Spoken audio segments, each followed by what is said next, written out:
One of the more glamorous jobs here at Big Cat Rescue is cleaning up the poop. I've been cleaning up poop out here for years and years, but today, this poop is going to hold a greater purpose.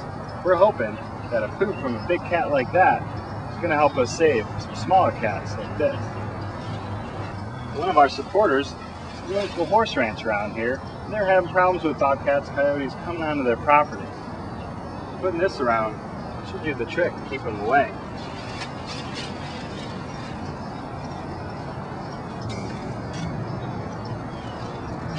Great, thanks. Thanks.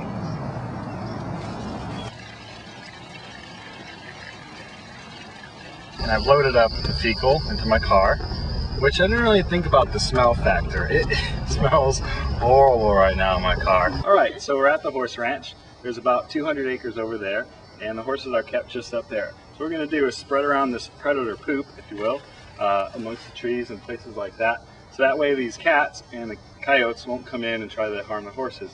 Shana here was just saying that there's a little horse born, so obviously we don't want them, to come up on these horses. So, if you want to hold this, we'll get started spreading some poop. This is going to be fun. Sadly, the only reason a cat like this would ever come up so close to humans to get a chicken or any other kind of animal is just because of loss of habitat. Now, as soon as a cat like this is trapped, the reality of it is that they have to be humanely euthanized. To try to replace this cat and put it in another animal's habitat, or even to try to find habitat for these cats, it's pretty much impossible. As I read up, it says that they mark their territory about 2 feet above the ground, and once they smell the pheromones, they become so afraid that they never come around these parts again.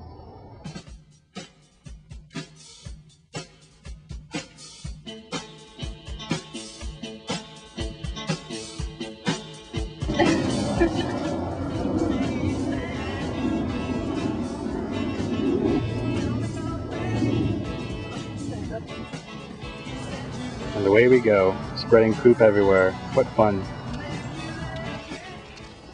Alright, so we spread the manure around a lot of this 200 acres, and the good thing about it is we're just not spreading it along the edge where there's a road on the other side, because obviously these cats and these coyotes need a place to live. So we're spreading it to allow them plenty of room to still have all the woods. We're just kind of putting an outer layer around where the horses are kept. And now we're going to go to where some chickens are kept, which obviously would be really nice, easy prey for the cats. So we're going to make sure that the chickens are safe.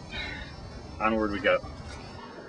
So this is pretty much a smorgasbord for the wildlife. So because they're enclosed here, right at the edge of the woods, we're just creating a layer along this creek bed to kind of keep the wildlife on the other side of that creek. Okay, so we're all done. We've spread a lot of fecal, and I think it's going to be okay.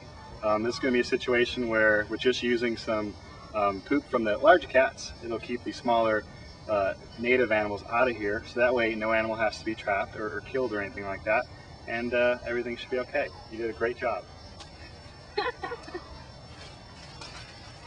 Oh. As opposed to a nuisance, we like to think this cat is necessary. They're going to keep down the small rodent population, which in some parts of Florida is simply out of hand.